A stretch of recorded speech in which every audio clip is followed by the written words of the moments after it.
유고의 명작 레미제라블의 주인공 장발장을 여러분 아시죠?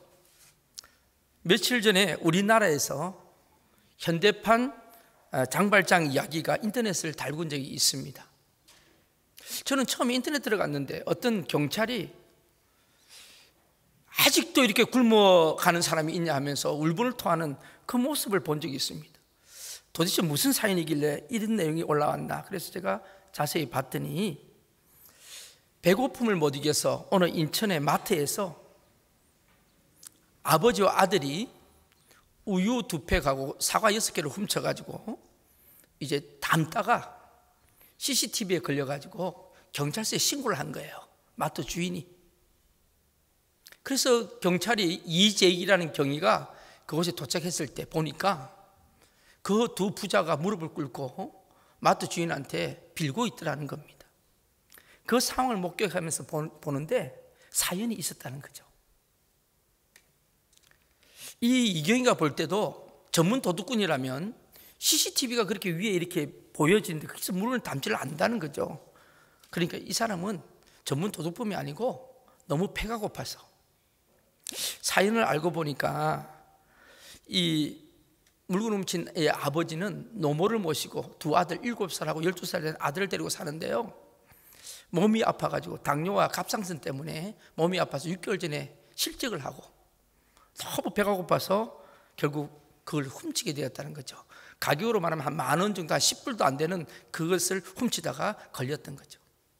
마트 주인이 그 사연을 알고 이 경찰이 도착하고 난 뒤에 이 이재경에게 부탁을 한 거예요. 선처를 부탁한다고. 이 사람들 훔칠 사람들이 아닌데 너무 배가 고파서 그랬다고. 그래서 이 이재경이가 이 사람들 데리고 식당으로 간 거예요.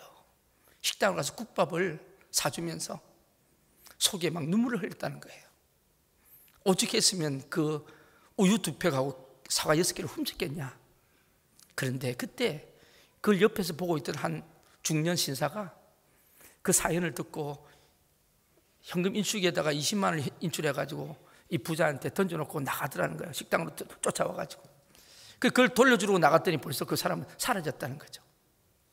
이 이야기가 김현정 토크쇼에서 이 이경이 이야기가 나오면서 사람들이 알게 되었고, 그래서 곳곳에서 나도 돕고 싶다. 어떤 분은 그 마트에 가서 50만 원짜리 티켓을 끊어놓고 언제든지 그분들이 오면 가져가게 하라고.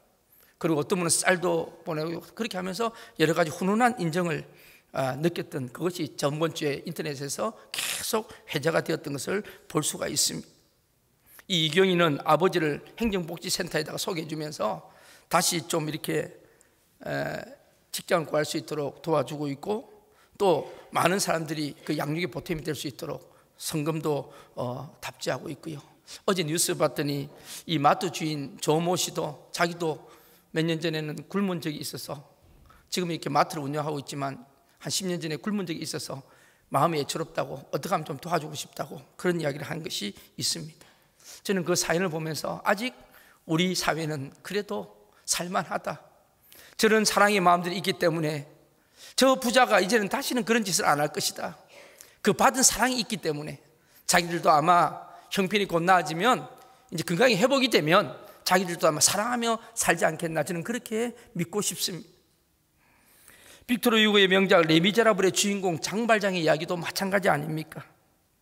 그는 굶주림을 이기지 못해 빵 하나를 훔친 대가로 10년 동안 감옥 살이를 한 후에 이 불공평한 세상에 대한 증오심으로 달구어진 채 추록을 하게 됩니다. 그는 전과자인 자기를 환영해 주지 않고 냉정하게 대하는 이 매정한 현실에 대하여 절망감을 느끼고 있을 때, 그때 한 친절한 신부님이 그를 불러다가 따뜻하게 맞아주고 또 맛있는 음식도 주며 잠자리까지 제공을 하게 됩니다. 그런데 그는 배은망덕하게도 그 신부님의 값비싼 은접시를 훔쳐 도주하다가 경찰에 잡히고 맙니다.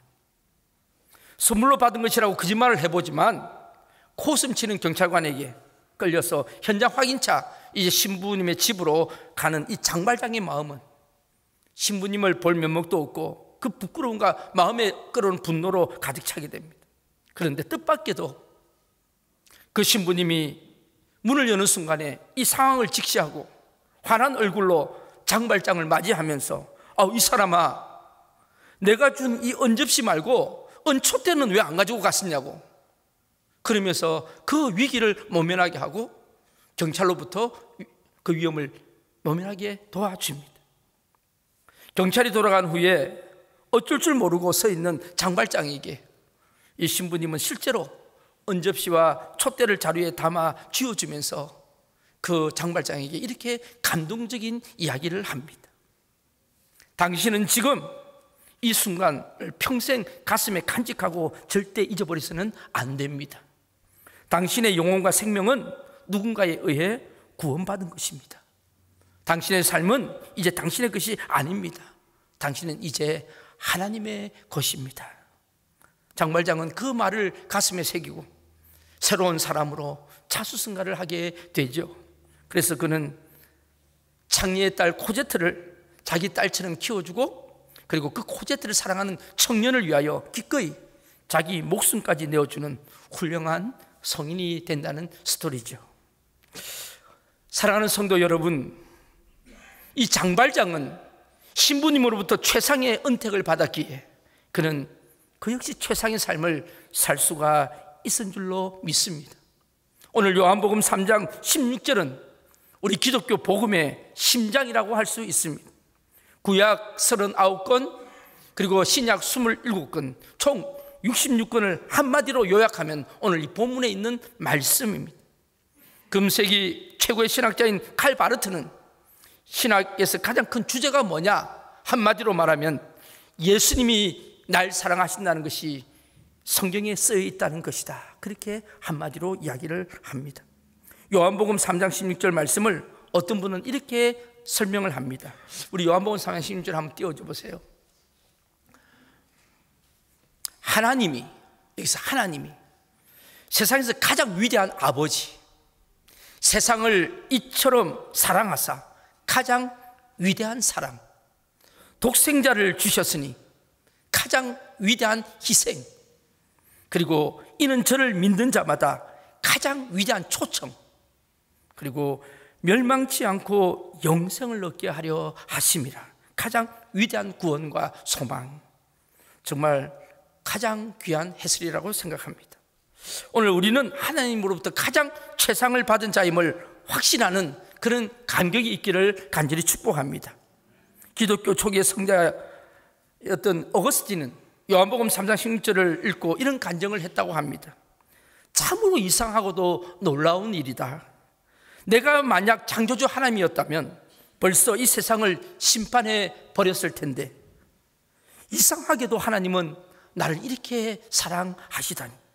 그분은 사랑하시는 것도 마치 나 한 사람 밖에는 사랑할 대상이 없는 것처럼 나를 사랑하신다. 아니, 내가 이 세상에 남아있는 유일한 생존자라 할지라도 그분은 나를 위해 예수님을 십자가에 못 박으셨을 것이다, 그렇게 고백을 했습니다. 제가 늘 말씀드리지만 여러분, 10불짜리 볼펜은요 10불짜리의 가치가 있는 겁니다. 200불짜리 시계를 사면 그 시계는 200불짜리 가치가 있는 거죠. 10,000불짜리 보석 목걸이를 사면 그 보석 목걸이는 10,000불짜리 가치가 있는 겁니다. 오늘 저와 여러분, 우리는 예수님이 죽고 대신 산 가치가 있는 존재인 줄로 믿습니다. 그래서 저와 여러분은 예수님짜리 물건입니다. 부활하신 주님이 우리 안에 계시기에 이제 우리는 그 부활의 영광에 동참하는 가치 있는 존재가 된 것입니다. 이제 우리는 그 놀라운 영광을 위하여 사는 존재가 된 줄로 믿습니다. 이사야서 53장 5절 6절에서 성경은 이렇게 우리에게 말씀합니다. 우리 같이 한번 읽어볼까요? 그가 찔림은 우리의 허물 때문이요, 그가 상함은 우리의 죄악 때문이라. 그가 징계를 받음으로 우리는 평화를 누리고 그가 채찍에 맞음으로 우리는 나음을 받았도다. 아멘. 그가 누구예요? 예수 그리스도. 그래서 이 땅에서 가장 귀한 선물은 바로 예수 그리스도이십니다. 로마서 5장 8절에 사도 바울을 통하여 이렇게 말씀하십니다. 우리 같이 한번 읽어볼까요? 같이 읽겠습니다. 우리가 아직 죄인 되었을 때에 그리스도께서 우리를 위하여 죽으심으로 하나님께서 우리에 대한 자기의 사랑을 확증하셨느니라. 아멘. 여러분, 우리가 아직 죄인 되었을 때 하나님께서 자기 독생자를 십자가에 죽이시면서 우리에 대한 사랑을 확증, 도장을 찍으셨다는 말씀입니다. 미국의 유명한 설교가였던 척 스윈들 목사님은 이렇게 감동적인 설명을 합니다. 우리에게 가장 필요한 것이 정보였다면 하나님께서는 우리에게 교육자를 보내주셨을 것이다. 우리에게 가장 필요한 것이 돈이었다면 하나님께서는 우리에게 경제학자를 보내주셨을 것이다. 우리에게 가장 필요한 것이 쾌락이었다면 하나님께서는 우리에게 연예인을 보내주셨을 것이다. 그러나 우리에게 가장 필요한 것이 용서였기에 하나님께서는 우리에게 구세주를 보내주신 것이다. 우리를 죄악에서 건져주실 자, 우리의 죄값을 대신 짊어지실 자로 독생자 예수님을 이 땅에 보내주셨습니다. 사랑하는 성도 여러분, 요즘 여러분은 어떤 복을 누리고 계십니까? 돈입니까? 직장입니까? 그렇지 않으면 사업이십니까? 다 좋습니다. 그러나 내 인생의 최고 선물은 예수 그리스도이십니다. 예수님을 이 땅에 보내주신 궁극적인 목적은 죄로 죽게 된 인간을 살려주시려는 것입니다. 에덴 동산에서 잃었던 그 생명을 되찾게 하시려고 예수님을 이 땅에 보내주셨습니다. 그래서 요한복음 3장 16절의 결론은 명료합니다. 우리 요한복음 3장 16절 다시 한번 다 암송도 하시죠. 같이 한번 읽겠습니다. 하나님이 세상을 이처럼 사랑하사 독생자를 주셨으니 이는 그를 믿는 자마다 멸망하지 않고 결론적으로요 영생을 얻게 하려 하심이라. 아멘. 영생, 이것은 인간을 향한 하나님의 최고의 선물입니다. 인간은 죄 때문에 다 죽습니다. 그런데 오늘날 대부분의 사람들은 세상살이에 몰두하면서 죽음이 얼마나 절망적인가를 모르고 사는 것 같습니다. 저는 목사니까 죽음을 많이 보고 시신을 많이 거둡니다. 그래도 뉴질랜드 와서는 제가 지금 6년째 접어드는데 그래 장례식을 한 30번밖에 안 했어요. 한 4-5번 했나요? 4-5번 했네요. 돌아가실 때마다 그 시신을 제가 손을 붙잡고 찬송 부르며 입관할 때 마지막 그 얼굴을 만지면서 제가 깨닫는 것은 죽음이 얼마나 허무하고 죽음이 얼마나 절망적인가. 더 안타까운 것은 죽음 후에는 반드시 심판이 있다는 겁니다. 지옥과 천국의 형편이 분명히 우리 속에 있다는 것입니다. 여러분, 아무리 질병이 고통스럽고 가난이 힘들고 사랑하는 사람한테 시련을 당하는 것이 슬프다 할지라도 이 죽음보다 더한 슬픔, 죽음보다 더한 비극은 없을 것이라고 생각합니다. 아무리 단란한 가정이라도 죽음이 찾아오면 그 가정의 행복은 깨어지는 것입니다. 아무리 금슬이 좋은 부부일지라도 죽음이 찾아오면 두 사람 사이를 갈라놓게 되는 것입니다. 사랑하는 부모, 형제, 사랑하는 자식의 죽음을 겪어본 사람만이 죽음이 얼마나 비통한 것인가를 알게 될 것입니다. 죽음은 사람의 낯을 가리지 않습니다. 죽음은 남녀노소, 빈부귀천을 가리지 않고 어느 때나 어느 곳에나 달려드는 것이 죽음입니다. 죽음 앞에는 항의도 없고 면제도 없고 핑계도 없습니다. 그래서 칼바르트는 사망을 스탑! 하는 신의 명령이니 우리는 결코 불복하지 못한다, 그렇게 말했습니다. 저번 새벽 예배 때 이번 주간에 제가 말씀드렸잖아요. 다윗 왕은 임종 직전에 뭐라고 이야기했다고요? 내가 이제 세상 모든 사람이 가는 길로 가게 되었다. 모세는 이 죽음을 가리켜서 주께서 저희를 홍수처럼 쓸어 가시나이다, 그렇게 표현하고 있습니다. 제가 설교를 준비하면서 하루에 도대체 사람이 몇 명이나 태어나고 몇 명이나 죽는지, 그리고 1년에 사람이 몇 명이나 죽는지 궁금했습니다. 그래서 저번 화요일 날 설교를 준비하면서 화요일 날 인터넷에 들어가 봤어요. 요즘 세상이 참 좋습니다. 정보가 바로바로 나옵니다. 제가 저번 12월 17일 화요일 기준으로 그때가 아마 오후쯤이었습니다. 그때 세계 인구가 몇 명인가 딱 치니까 그대로 나오더라고요. 77억 4,253명이라고 데이터가 나오더라고요. 하루에 태어나는 사람이 그때 34만 9,358명, 죽은 사람이 14만 6,669명. 여러분, 전 세계적으로 올해 12월 그 17일 현재 사망자 수가 5,257만 278명이라고 합니다. 그러니까 이걸 평균으로 내보면 하루에 죽는 사람이 15만에서 16만 명이 죽습니다. 지금 여러분, 눈 깜짝하는 1초 사이에 20명이 죽습니다. 제가 지금 설교하는 이 시간에 수백 명, 수천 명이 죽어갑니다. 하루에 여러분 15만 명이 죽었다. 무슨 사고가 나서 15만 명이 죽었다 그러면 대단한 사건일 것입니다. 그런데 지금 오늘 하루도 15만 명이 죽어가고 있습니다. 우리나라만 해도 하루에 평균 700명이 죽습니다. 당뇨로 1년에 죽는 사람이 400만 명이고요. 대기 오염으로 1년에 죽는 사람이 700만 명입니다.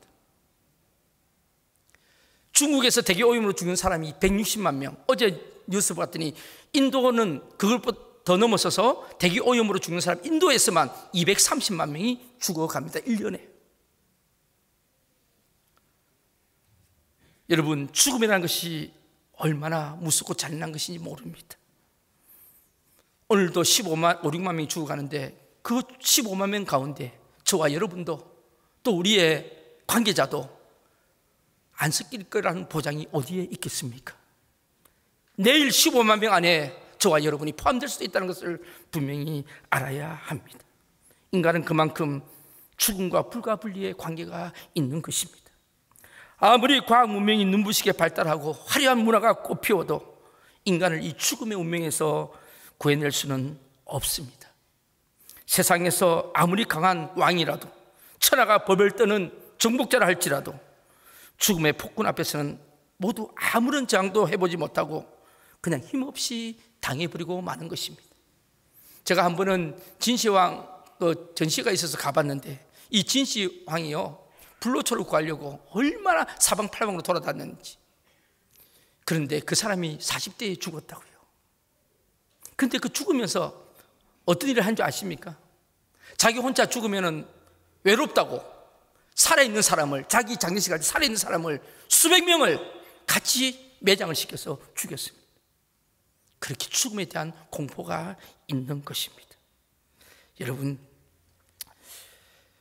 성경은 우리에게 이야기합니다. 이사야서 40장에서 모든 육체는 풀과 같고 그 모든 영광은 불의 꽃과 같으니 풀은 마르고 꽃은 떨어진다. 그리고 히브리서 9장은 이야기합니다. 한 번 죽는 것은 사람에게 정한 것이요 그 후에는 반드시 심판이 있다는 것입니다. 그래서 죽음의 사실보다 더 확실한 것은 없고 그럼에도 불구하고 또한 죽음의 때보다 더 불확실한 것은 없습니다. 여러분, 분명히 기억하시기를 바랍니다. 죽음의 사자가 찾아오면 아무리 바쁘고 할 일이 많고 직책이 중요하다 할지라도 전혀 사정이 참작되지 않는다는 것을 아시기를 바랍니다. 그리고 모든 죽음에는 형언할 수 없는 슬픔과 비애가 수반된다는 겁니다. 사랑하는 처자와 부모 형제, 얻은 지위, 쌓은 재물, 과거의 성공, 미래의 계획, 이 모든 것이 다 버리기 어려운 것들이지만 죽음에 대한 가장 괴로운 사실 중에 하나는 우리는 이 가장 소중한 것들을 모두 내버려두고 가야 한다는 것입니다. 사망이 이기는 것도 참 많이 있습니다. 사망이 돈을 이깁니다. 돈 많은 사람도 죽더라고요. 사망이 권세도 이깁니다. 권세 있는 자도 죽습니다. 사망이 과학을 이깁니다. 과학자도 의사도 죽습니다. 사망이 철학자도 이깁니다. 사망이 청년도 이기고 장년도 이기고 어린이도 이기고 모든 인간에게 죽음이 찾아오는 것입니다. 과학기술처 장관을 지냈던 정근모 박사 잘 아실 겁니다. 늘 1등 인생을 살았던 사람입니다. 당시 명문 경기중고등학교를 수석으로 입학했고 고등학교를 4개월 만에 월반하여 서울대 차석으로 입학한 천재였습니다. 24세에 미국 플로리다 대학에서 박사학위를 받고 교수가 되어서 꼬마 교수라는 별명을 받고 귀국했습니다. 한국과학기술원을 설립해서 세상의 주목을 받으며 승승장구하던 그에게 어느 날 큰 시련이 찾아오게 됩니다. 사랑하는 아들이 심부전증 투병을 하게 되었던 것입니다. 고통스러워하고 있는 자식 앞에서 자신의 지식도 과학의 탁월함도 아무것도 아니라는 사실을 깨닫게 된 것입니다. 아들에게 아무것도 해줄 수 없는 자신을 발견하면서 그는 그렇게 고백합니다. 내 자신이 얼마나 나약하고 무기력한 존재인가를 깨닫게 되었다고요. 자신의 나약함의 그 한계를 인정하면서 그 고통스러운 순간에 하나님에 대한 믿음을 갖게 되었다고 이야기를 합니다. 그리고 아들에게 신장을 떼어주는 과정에서 하나님을 만났고 독생자를 우리에게 주신 하나님의 사랑을 비로소 깨달았다고 그는 고백을 합니다. 그래서 그는 이렇게 고백을 합니다. 아들의 질병으로 인한 애통함이 없었다면 나는 하나님 앞으로 나오는 일이 아마 없을 것이다. 그러고 난 뒤 그가 책을 한 권을 집필합니다. 제 서재에도 이 책이 꽂혀져 있는데 그 책의 제목이 나는 위대한 과학자보다 신실한 크리스찬이 되고 싶다. 그 책을 저술하게 됩니다. 인간 중에 죽지 않는 자가 누가 있습니까? 석가도 죽었고요, 공자도 죽었습니다. 마호멧도 죽었습니다. 부자도 가난한 자도 남자도 여자도 노인도 어린이도 다 죽음 앞에 굴복했습니다. 그런데 오늘 살 수 있는 방법이 있다고 성경은 말씀합니다. 영원히 죽지 않는 영생이 있다고 성경은 말씀합니다. 예수님을 믿음으로 살 수 있게 해 주신 것입니다. 우리가 예수를 믿는 순간에 사망에서 생명으로 이적하는 것이라고 성경은 말씀합니다. 그래서 요한복음의 주제가 또 하나의 주제가 생명인 것입니다. 고등학교에서 수학을 가르치던 선생님이 계셨습니다. 인생이 수학 문제 풀듯이 잘 풀려지지가 않는 것입니다. 그래서 인생을 고민하는 중에 머리 삭발을 하고 스님이 되어버립니다. 그런데 그 스님이 되어서 불교계에 들어가 보니까 이 종교계가 너무너무 썩었습니다. 그래서 순수한 세속에 물들지 않는 순수한 불교 대학을 한번 세워보겠다고 자기 재산을 다 정리해서 땅을 구입하려다가 사기꾼들에게 당해서 감옥에 가게 되었습니다. 그곳에서 새롭게 돌을 닦으려고 간수에게 불경을 주문을 했는데 이 간수가 불경을 안 주고 자꾸 그때마다 성경책을 갖다 주는 거예요. 처음에 집어 던졌다가 가만히 생각해 보니까 아니다. 내가 이 성경을 감옥에서 연구를 잘해가지고 저 기독교인들 맨날 헛소리하는 저 기독교인들 내가 코를 한번 납작하게 해보리라. 그래서 그 성경책을 읽기를 시작합니다. 처음에 마태복음을 읽기 시작합니다.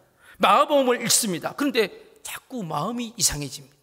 그러다가 누가복음에서 그냥 꼬꾸라져 버리고 말았습니다. 그가 간증하는 내용이 그겁니다. 불경에는 그런 내용이 있다네요. 어떤 과부가 외아들이 죽었어요. 하나밖에 없는 아들이 죽었다고요. 그런데 부처님 앞에 가서 이제 사정을 합니다. 부처님, 제발 내 아들 살려달라고 그렇게 이야기를 합니다. 그때 부처님이 말씀합니다. 마을에 가서 죽음을 맛보지 않은 집에 가서 물을 한 사발 얻어다가 아들을 먹이면 살 것이라고 이야기를 합니다. 그래서 이 여인이 벌떡 일어나서 희망을 가지고 집집마다 문을 두드립니다.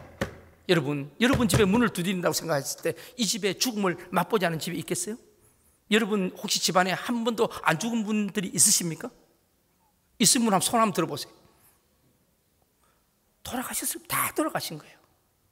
이 여인이 돌다가 도저히 그런 집을 찾을 수 없어서 이제는 부처님 앞에 나와서 이야기합니다.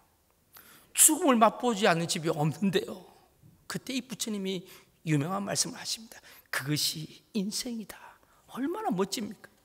저는 여기에 반해가지고 고등학교 때 불교로 한번 가보려고 물레 인생을 읽으면서 제가 얼마나 진짜 불교는 읽으면 읽을수록 이 진리예요. 그것이 인생이다. 얼마나 멋집니까? 근데 그때 제가 주일학교 그다음 중고등부 가서 보면은 맨날 거짓말만 하고 뭐 물으러 갖다 두고 죽은 사람이 살아났다고 이런 이야기 하니까 제가 믿을 수가 없었는데 기독교 기독교보다는 이 불교가 훨씬 더 마음에 착착 와 닿았습니다. 그런데요, 나중에 하나님을 만나고 나니까 이것이 진리라는 것을 알았습니다. 이 스님이 그걸 깨달았던 거죠. 누가복음에 보니까 똑같은 내용이 나옵니다. 어느 과부가 외아들이 죽습니다. 그래서 장례를 치르기 위해서 장례 행렬을 가는데 그 자리에서 누구를 만나냐면 예수님을 만나게 됩니다.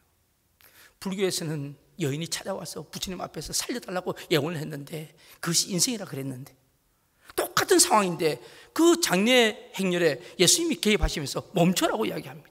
그리고 그 죽어있는 청년을 보고 청년아 일어나라, 그렇게 이야기를 하니까 그 청년이 벌떡 일어나는 겁니다. 이 스님이요, 깜짝 놀랐습니다. 이것이 기독교와 불교의 차이구나. 석가는 죽었지만 예수는 살리는구나. 이때 이 스님이 깨달은 거예요. 석가모니는 죽음을 해결하지는 못했지만 예수님은 죽음을 이기신 분이시구나. 석가모니는 무덤이 있지만 예수 그리스도는 죽음을 이기시고 영원히 살아 계신 분이시구나. 그는 감옥에 나와서 신앙을 공부하고 목사가 됩니다. 바로 그분이 극락의 불나비 저자인 김상화 목사님의 이야기입니다. 여러분, 교회가 무엇입니까? 교회가 뭐 하는 곳이에요? 마음이 울적한 사람들이 와서, 별로 기분이 안 좋은 사람이 와서 그냥 기분 전환하고 가는 곳입니까? 분명히 아시기를 바랍니다. 교회는요, 생명을 잃어버리고 죽어가는 수많은 영혼들을 부르고 그들을 위하여 생명을 증거하는 곳이 교회인 줄로 믿습니다. 여러분, 설교가 뭐예요? 설교가 요즘 설교가요, 병이 들어가지고 무슨 소리 하면 이러잖아요. 설교하지 마 이러잖아요. 그만큼 설교가 지겹다는 거예요. 나한테 설교하지 말래요. 설교가 뭐예요? 지금 주무시는 분들, 사실은 오늘은 아무도 안 주무셔요. 그래서 제가 이렇게 이야기하는 거예요. 진짜 주무시면 시험 들거든요. 근데 오늘 같은 날 할 때 제가 딱 이야기하는 거죠. 주무시는 분들, 설교가 뭐예요? 우리를 사랑하셔서 이 땅에 독생자 예수 그리스도를 보내시고 지금도 죽어져가는 영혼들을 부르시는 하나님의 그 아버지의 그 음성을 그대로 전하고 외치는 것이 아니겠습니까? 수고하고 무거운 짐진 자들아 다 내게로 오라. 내가 너희를 쉬게 하리라. 여러분, 찬송이 뭐예요? 우리에게 최고의 사랑, 최고의 선물을 주신 예수 그리스도를 주신 그 하나님께 우리의 기쁨을 외치는 것이 아니겠습니까? 여러분, 찬양이 내 스트레스 해소하는 게 아닙니다. 내 입맛에 맞는 것이 찬양이고 입맛에 안 맞는 것이 찬양이 아닌 것이 아닙니다. 사람에게 보이기 위해서 부르는 게 찬양이 아니라고요. 찬양은요, 우리에게 영원한 생명을 주신 그 하나님, 그 하나님 앞에 하나님의 이름을 높여드리는 것이 찬양인 줄로 믿습니다. 그것이 예배고요, 그것이 우리 삶의 중심이 되어야 할 줄로 믿습니다. 이제 우리는 영원한 생명을 주신 그 놀라운 사랑의 주님, 용서의 주님, 생명의 주님을 품은 자들입니다. 그 예수는 우리의 그리스도시요 우리의 왕이 되십니다. 여러 해 전에 미국에서 있었던 실화입니다. 미국의 모든 사람들이 시민의 가슴을 울리고 그리스도인들에게는 더욱 신앙의 도전을 주었던 한 소년에 대한 이야기가 실려져 있습니다. 그 어린 소년의 이름은 라이언 화이트라는 소년이었습니다. 라이언은요, 13살 때 혈우병을 앓다가 수술을 받았는데 수혈을 잘못해서 그만 에이즈에 걸리고 말았습니다. 자신의 잘못도 아니고 어른들의 부주의로 이 소년의 인생은 이제 죽음의 길 앞에 놓이게 되었던 것입니다. 그런데 라이언은 자신이 곧 죽을 것을 알면서도 그 누구를 원망하지 않고 변함없이 너무나 밝게 학교 생활을 하는 거예요. 다른 사람들에게 아주 친절하게 대하고 그를 염려하는 부모님을 오히려 위로하면서 기쁘게 지냈던 것입니다. 이러한 사실이 신문 기자들에게 알려지게 되면서 이 라이언의 이야기는 매일 신문에 게재되었고 텔레비전에도 보도되어 많은 사람들에게 관심을 갖기를 시작했습니다. 그 당시에 레이건 대통령 그리고 마이클 잭슨 등 유명 인사들과 많은 사람들이 그를 찾아가서 선물도 주고 위로하면서 관심을 표현해 주었습니다. 그럼에도 죽음은 결코 그를 놓아주지를 않았습니다. 그 후에 라이언은 5년 동안 살다가 결국 18살에 천국으로 가게 됩니다. 라이언이 죽기 전에 그의 아버지와 마지막으로 나눈 대화의 내용이 크리스찬 잡지에 실려서 제가 여러분에게 소개합니다. 아버지가 아들에게 마지막 가는 길에 이렇게 이야기를 합니다. 아들아, 미안하다. 이제는 아빠가 아무것도 해줄 것이 없구나. 이 아빠가 더 이상 어떤 선물도 줄 수 없음을 용서해다오. 이야기에 이 라이언이 이야기합니다. 아빠, 전 지금까지 많은 선물을 받았지만 아무도 아빠 같은 선물을 준 사람은 없어요. 아빠는 저에게 죽었어도 천국 갈 수 있는 티켓을 선물로 주셨잖아요. 바로 예수님을 소개해 주셨잖아요. 아빠 때문에 교회 나가서 예수님을 믿고 영생을 선물로 얻었는 걸요. 이보다 더 위대한 선물은 아마 없을 거예요. 아빠, 천국에서 꼭 다시 만나요. 그렇습니다. 시시각각 죽음의 위협을 받고 있는 우리 인생들에게 오늘도 여러분 마음속에 어떤 질병이나 고통이나 두려움 때문에 두려워하고 있는 우리들에게 이 영생의 선물보다 귀한 것은 아무것도 없는 줄로 믿습니다. 우리 옆분들에게 이렇게 이야기해 보시면 좋겠습니다. 영생보다 귀한 선물은 없습니다. 한번 얘기해 볼까요? 영생보다 더 귀한 선물은 없습니다. 여러분, 이 영생의 선물을 주시기 위해서 우리 예수님이 이 땅에 인간의 몸을 입고 오셨습니다. 그래서 우리는 기쁜 성탄이요 메리 크리스마스입니다. 이번 2019년 크리스마스는 우리 생애 최고의 기쁜 성탄이 되시기를 주님의 이름으로 축복합니다. 기도하시겠습니다.